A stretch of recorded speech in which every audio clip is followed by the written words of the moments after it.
Good afternoon, everyone. Thanks so much for taking the time to join us during our recruitment webinar. My name is Vincent Kwan. I'm a policy manager here at JPAL North America. And I'm Rohit Megpalli. I'm a research and policy manager here at JPAL North America. Today, we are going to give you an overview of the different type of things we do here at JPAL North America and provide you a sense of what it is like to be working here. We'll also talk through some of the different possible roles at JPAL North America and explain the recruitment process. And at the end, we'll save some time for any questions you may have. I'd like to begin with an overview of a challenge that many countries around the world are facing. As you may know, countries around the world are converging on universal primary school enrollment. There's been a large growth in primary school enrollment over the last 20 to 30 years, with more kids in school than ever before. And according to the United Nations, enrollment in primary education in developing regions reached about 91% in 2015, up from 83% in 2000. But at the same time, learning levels remain low, and many countries around the world, including the United States, are taking different approaches to improve student learning. What are some of these ideas? For example, countries have experimented with improved textbooks and technology, but also using scholarships and cash transfers to improve student learning outcomes. Other approaches include reducing class sizes, training teachers, and incentivizing teacher attendance and performance. Lastly, there's also been an approach to divide classrooms by achievement level. With all of these different pedagogical approaches, how do we know which approach is the most effective or cost-effective? This is where JPAL comes in. Rigorous evaluations can provide a sense and surprising insights to help inform policy. Taking a look at this graph, we see a number of different approaches being experimented, and we find that grouping students by achieving level to really address the mismatch that often exists between what's taught in the classroom and how well a student learns is the most cost-effective approach. JPAL has done a number of rigorous studies around the world, including in Kenya and in India, to demonstrate that this is the most effective or cost-effective approach to improve student learning outcomes. At the same time, evaluation results can help identify policy lessons that may apply across different contexts. In the United States, JPAL conducted a study known as Match Education Tutoring with the Chicago Public School District. This intervention was focused specifically on really addressing that mismatch that you often see between what students are learning in the classroom and how well students actually can absorb content. In a lot of low-income neighborhoods in the United States, we see that students are actually several years behind grade level in terms of how well they absorb math content and English content. Math education tutoring aims to fix this mismatch that you see by providing 55 minutes of 2-on-1 daily tutoring tailored to the student's level of math aptitude. This intervention was found to improve math test scores by an equivalent of an extra 1 or 2 years of learning, and significantly reducing the black and white test score gap. Now Rohit is going to provide a quick overview of the type of work that we do here at JPAL and JPAL North America. Thanks very much, Vincent. JPAL's mission, as some of you may know, is to reduce poverty by ensuring that policy is informed by scientific evidence. We work to achieve this by conducting research through rigorous impact evaluations, disseminating evidence on what works through policy outreach, and building the capacity of policymakers and practitioners to accurately consume and generate evidence on what works in poverty alleviation. JPAL as an entity is a network of over 140 professors in universities and institutions around the world, some of which you see up on your screen. This includes universities like MIT and Harvard in the United States, London School of Economics in the United Kingdom, and universities in countries like Chile, France, and Indonesia. JPAL's network of researchers has conducted nearly 800 evaluations, some of which have been completed, but many of which are ongoing, across 8 sectors in close to 70 countries. We have 2 offices based here in the US, JPAL Global, which is the umbrella organization that coordinates research, training, and policy work across all the regional offices, and JPAL North America, where Vincent and I work. JPAL North America is one of our newer regional offices, launched in 2013, and it has grown rapidly since then. we focus largely on US domestic policy. There's a great amount of interest in evidence-based policy in the US currently, and JPAL has found that its expertise, neutrality, and ability to provide expert assistance at no cost has been in significant demand from governments and nonprofit partners alike.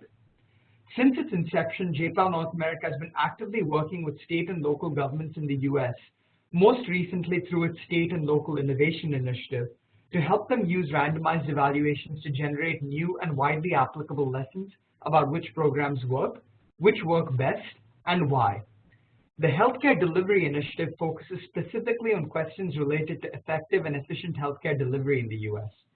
Other policy outreach efforts in the North America office include those related to crime and violence prevention, an example of which I will be talking about shortly, and housing mobility. I would like to briefly give you an overview about the type of research that JPAL affiliates do, because in many ways this is what sets us apart. Although there are a number of different ways in which you can do impact evaluations, such as through a pre-post analysis, a simple difference analysis, or through a regression discontinuity design, we tend to focus on randomized controlled evaluations, also known as randomized controlled trials or RCTs. Very simply, this involves taking eligible individuals for a program, assigning them prior to the program randomly into two or more groups, at least one of which receives the intervention and one of which doesn't. The group receiving the intervention is called the treatment group, and the group that doesn't forms a control or comparison group. After the program is implemented, we compare outcomes for the two groups to see what impact the program has. Since participants in the two groups are randomly assigned, we expect that ex ante going into the program, they are roughly similar on average. And then the two groups continue to be identical over the course of the intervention, except for the treatment. Thus, any differences in outcomes between the two groups can be attributed to the program. I will try to illustrate this a little more concretely with an example very shortly. As I mentioned earlier, close to 800 evaluations have been conducted by JPAL affiliates across a number of different sectors. These sectors are up on your screen now. We have research conducted in the fields of agricultural technology adoption, education, environment and energy, finance, health and healthcare delivery, labor markets, political economy and governance, and most recently in crime, which is our newest program, which was launched last year. I would now like to talk a little bit about an example of a program that some JPAL affiliates evaluated to give you a sense of the type of work that we do. As some of you may have seen in the news, high rates of violence plague many American cities, and homicide rates, criminal activity, and dropout rates are far higher for disadvantaged youth, especially young men of color, than their peers. This is especially so in a city like Chicago. For instance, between September 2008 and April 2010, over 600 Chicago public school students were shot. Chicago's homicide rate per capita is triple that of New York City, and much of the violence is concentrated within certain neighborhoods, such as the south side of Chicago. In 2009, the University of Chicago Crime Lab, a close partner of ours, launched a design competition to identify promising ideas to reduce youth gun violence. The winning entry was the Becoming a Man, or BAM, program, developed by a group called Youth Guidance. Becoming a Man uses ideas of cognitive behavioral therapy to reduce automaticity. These are the automatic responses that humans make all the time. Some of you might be familiar with Daniel Kahneman's work and his book Thinking Fast and Slow, and this is the distinction he draws between thinking fast, also known as System 1 thinking, and thinking slow, System 2 thinking. Usually our System 1 behaviors are adaptive and help us make good decisions. But growing up in violent neighborhoods can present situations where the automatic responses can lead to misbehavior in school or dangerous behavior on the street. BAM uses cognitive behavioral therapy to get kids to think about their thinking in an attempt to slow automatic responses.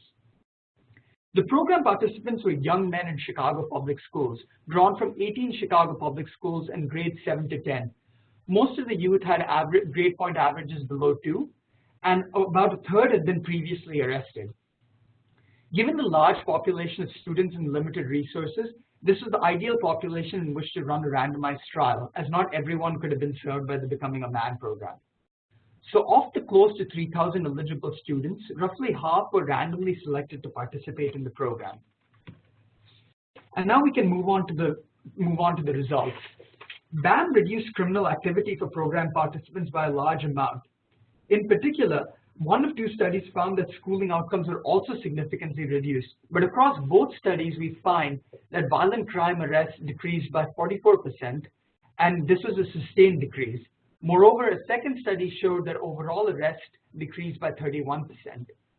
Follow-up surveys were done to measure exactly what was driving this decrease. And through the use of innovative behavioral games, they found that study participants were actually spending more time making their decisions, indicating that this cognitive behavioral therapy was having an effect. Following the publication of these findings and the large press coverage, people understood that the impact that came out of the Becoming a Man program was especially meaningful because it was found using a randomized evaluation. As mentioned on the previous slide, a second RCT found similar results, indicating that perhaps these results could be generalized. President Obama met with Becoming a Man participants in Chicago and was introduced to a student in the program at his announcement of the My Brother's Keeper initiative. The initiative increases funding for programs improving the lives of young men of color in American cities, programs such as Becoming a Man that can be more effective than previously believed when implemented well. JPAL North America is now partnering with the University of Chicago Crime Lab to launch a crime initiative, which I mentioned earlier, to spur future randomized evaluations related to crime and crime prevention around the world. Moreover, the Becoming a Man study is not the only example of a program that is now being successfully scaled up. To date, over 200 million people have been reached by scale-ups of successful programs around the world, some of which you see up on your screen and some of which you may have heard about, including mass school-based deworming and public chlorine dispensers to save water. Now I'm going to hand it back to Vincent so he can tell you a little bit more about how you can get involved with JPAL North America. Thanks so much, Rohit. As you can see, we do some incredible work here at JPAL and JPAL North America. But how do we do all the great work that we do? It's our staff, of course. So I'd like to give you a brief overview of our recruitment process, which is the main reason why all of you are here this afternoon.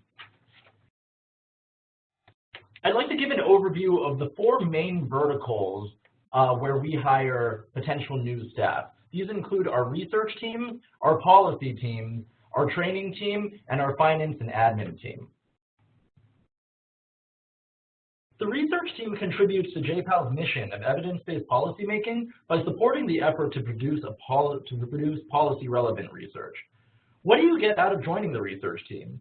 Well, first of all, you get wonderful research experience working closely with world-class academics on cutting-edge issues related to poverty alleviation around the world.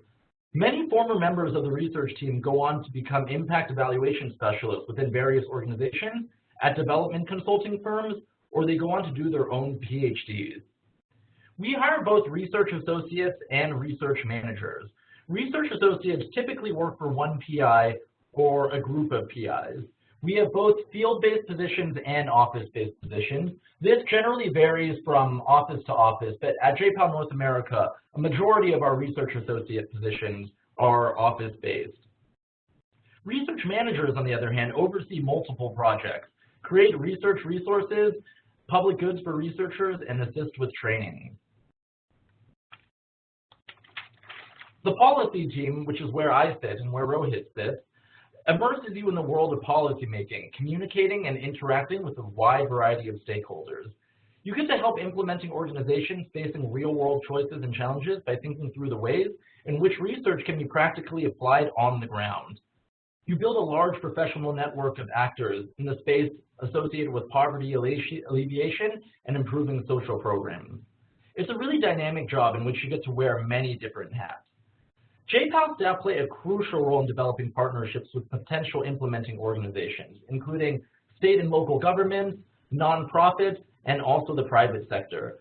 These partnerships typically involve working with high-level policymakers and senior corporate and nonprofit leaders, and also academics to identify new opportunities for research partnerships, as well as to increase access and understanding of the evidence base.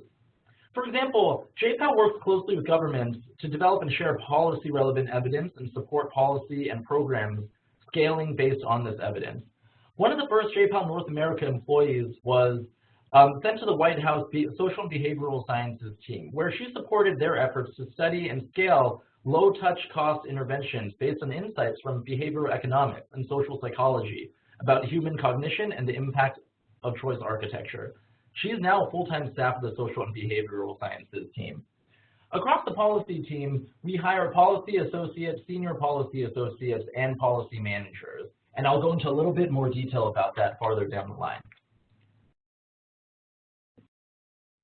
In addition, the policy group helps to translate some of the research produced by our research team and our affiliates into policy lessons. As you know, research often is not written in a way that is easily understood by those outside of academia. And you as a policy team member works to synthesize the key findings for a policy audience from this research. We produce policy publications and other written materials such as briefcases and bulletins to help translate these academic papers into concise, easy to read policy recommendations and lessons that other stakeholders can understand and apply to their own work. And ultimately, we advocate for the use of rigorous evidence in policymaking and program decisions. This includes through our presentations and conferences. We also have the training team here at JPAL North America, and the primary role is to increase the capacity of other organizations to conduct their own rigorous evaluation, in addition to their capacity to consume evidence. More than 5,000 people around the world have been trained in person through our executive education and custom training courses. Some of these organizations include USAID, the Federal Reserve, and the Gates Foundation, in addition to some of the other organizations that you see on our screen. The training team also hosts our massive open online courses, which we use to reach a broader audience interested in evaluation and research. So what do you get as being part of the training team? Well, it's a whole lot of fun, and it allows for interaction with external parties and some travel. And through its pedagogical nature, it really straddles both the policy team and the research team. Also, it involves really being up to date with all the technical terms and the technical methodologies involved in research and evaluation, and it's a good way to keep us on our toes as well. Ultimately, JPAL is as much about how we get our results and not just the results themselves. So to that extent, the training team has a very valuable role to play in keeping the methodology central to the conversation. Our admin and finance team is really the backbone of our organization. They work to ensure that all of the processes, whether or not it's from the research team, the policy team, or the training team, or with our executive leadership, are going smoothly. The admin team will help our executive leadership coordinate all of the important processes, including scheduling meetings, hosting conferences, and also helping with recruitment. And our finance team ensures that all of our grant deliverables are taken care of successfully, and all of our finances are in order. And I'll provide a quick overview of other opportunities within the admin and finance team. What are our current open positions? As you can see, we're currently hiring for a senior finance and admin associate, a policy associate, a senior policy associate, and a policy manager. And I'll leave the screen on for a second so you can take a look at the requirements for each respective position.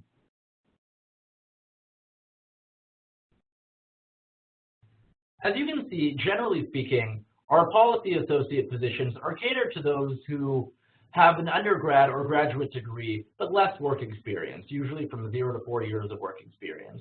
Our senior policy associate position is catered to those with an undergrad or graduate degree and 2 to 4 years of work experience. And lastly, our policy manager position is open for those who have a graduate degree and considerable work experience in the field. We also advise you to be on the lookout for these other open positions coming down the line. We plan to be hiring for a finance and admin associate position, and also 2 positions within our research teams, a research associate and a research manager team, a research manager. And I'll give you a second also to look over the requirements.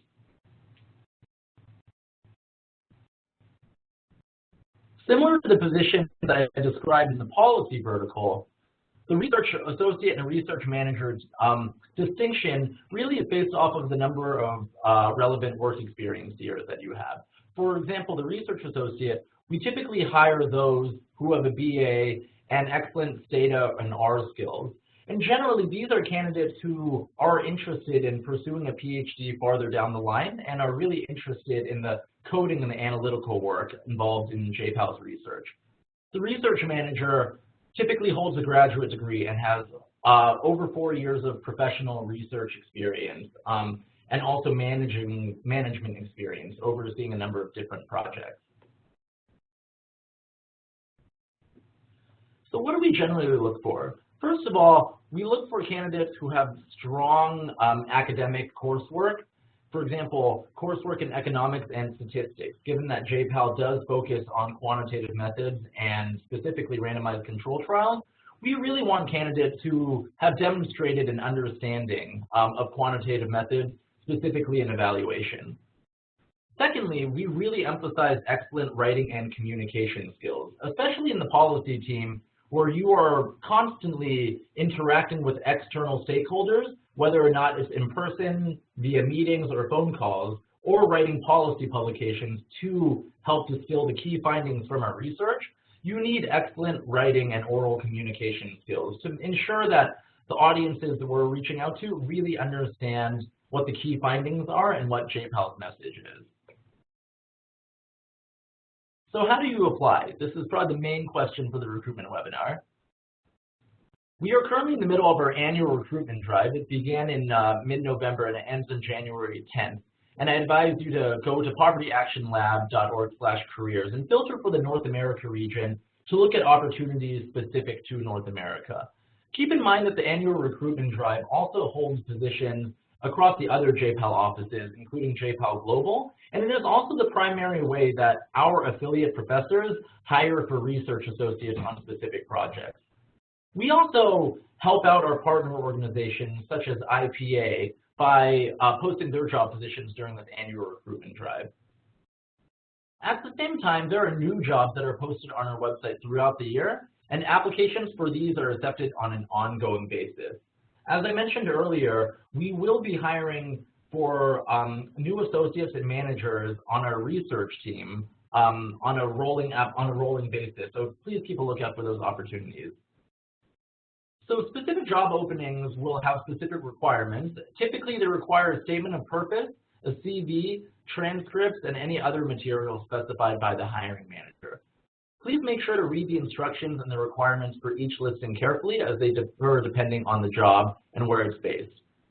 And please submit the applications to najobs@povertyactionlab.org. Hiring managers typically begin the hiring process in January or February, and to increase their visibility, it is best to apply during the recruitment drive window and as soon as possible.